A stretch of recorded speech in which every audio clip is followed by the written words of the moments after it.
Agarda siz ham bolajonlaringizga o'z qo'lingiz bilan shunaqangi oshpaz qalpoqchalar tikib berishni xohlasangiz, unda videoni oxirigacha ko'rishni tavsiya etaman. Matoni 4 ga buklab 90 gradusli burchak ostida 21-21 radius qilib aylantirib chiqasiz.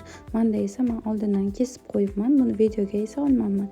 Keyin esa eniga 14 cm, bo'yiga esa 50 cmlik tasma kesib olasiz. Undan keyin esa eniga 10 cmlik, bo'yiga esa 15 cmlik tasma kesib olasiz. Kichkina bog'ichcha kerak bo'ladi. Buning uchun eniga 3 cmlik, bo'yiga esa 15 cmlik matoni kesib olamiz va tikishga o'tiramiz. Hammasidan ham zavqlisi bu tikish jarayoni. Avvalambor ikkita uzun lentachamizni tikib olamiz va o'ng taraf o'girishimiz uchun hamma tikuvchilarda topiladigan atverkadan foydalandim. Siz esa o'zingizga qulay bo'lgan biror detaldan foydalanishingiz mumkin. Keyin esa uzun matomimizni 3 cm pastga tushgan holatda chizib olib, aynan o'sha joyiga lentachani qo'yib, kichik mato bo'lagini qo'yib tikishni boshlaymiz.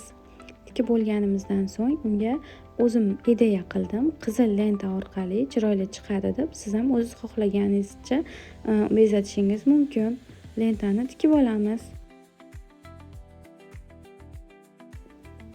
Lentani tikib bo'lgach, ikkinchi tomoniga ham uzun qilib taxlab olgan lentachamizni qo'yib tikib olamiz. O'zim ham zavq bilan tikyapman, chunki tezroq bitqazib bolajonlarimizni xursand qilganim kelyapti.